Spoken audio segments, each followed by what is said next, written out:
So let's take a look at phase one, which is reconnaissance. Now, when we hear about reconnaissance, we typically have an image like this, right? Recon.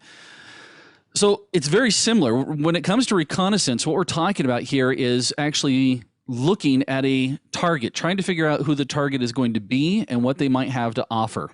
It is a phase that the attacker actually prepares everything else that he's going to do based off the information that he acquires during this phase.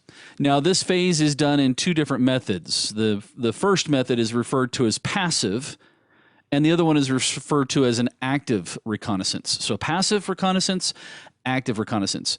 And I love this picture because it sums it up.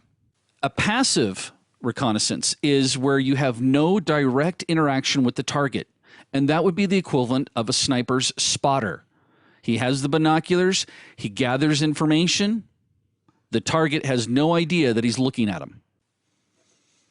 The active version of reconnaissance is where you have direct interaction with the target.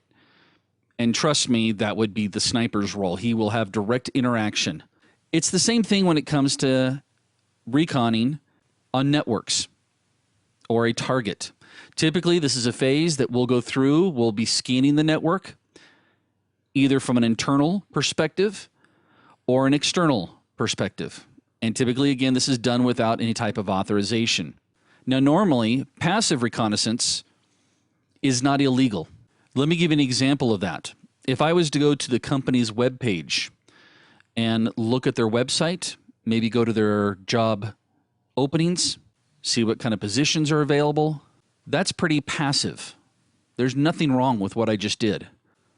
Now, reconnaissance is also the phase that is the most time-consuming for the attacker, but it also has a big payoff.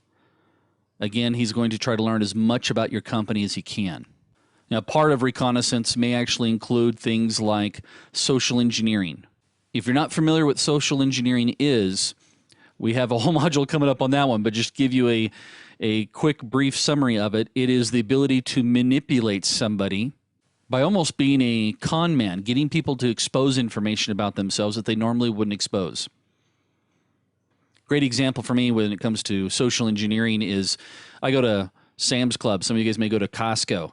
And if you don't have those, maybe it's just a grocery store. But when I go on the Saturdays, they always have these people out there giving out free samples, right? Like, little pieces of beef jerky or little pieces of burritos.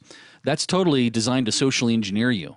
First of all, the aspect of social engineering that they're drawing out of you is one based off of emotion or guilt.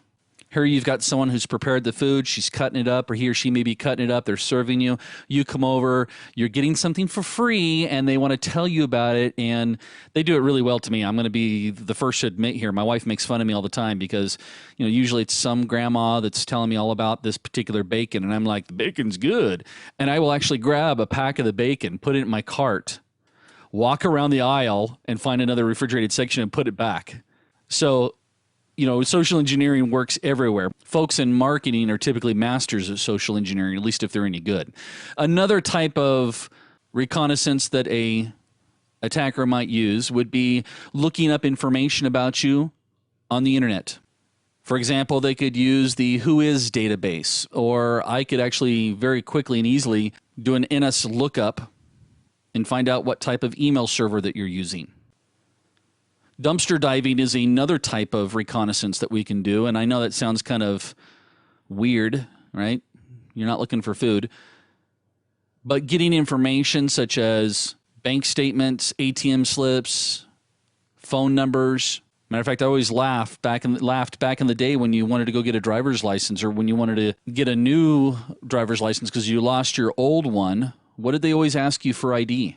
Where I live, they'd say, well, bring us a bill with your current address, like your water bill. And I'm like, couldn't anybody just show up with that and say, my name is Dale?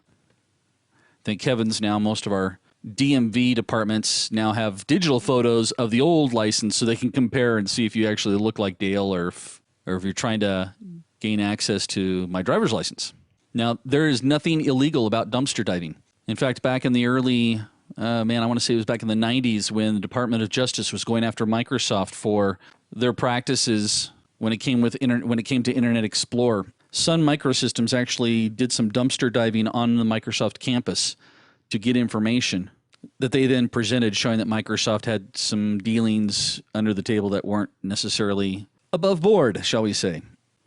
Now, from an attacker's point of view, we're a big fan of passive reconnaissance. We're not really big fans of active. And let me give you an example of an active reconnaissance technique. If I was to ping your server, that's pretty active, right?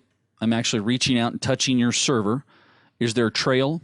Possibly. So active reconnaissance is usually only used when the attacker has figured out or is making an assumption that there's a very low probability that the activities or the tasks he's about to do, a ping, an NS lookup, whatever the case may be, whether anybody's looking at that or not. Our script kiddies have this tendency of being a little more active than they should be. They end up using tools that could actually be a little more aggressive than a simple ping.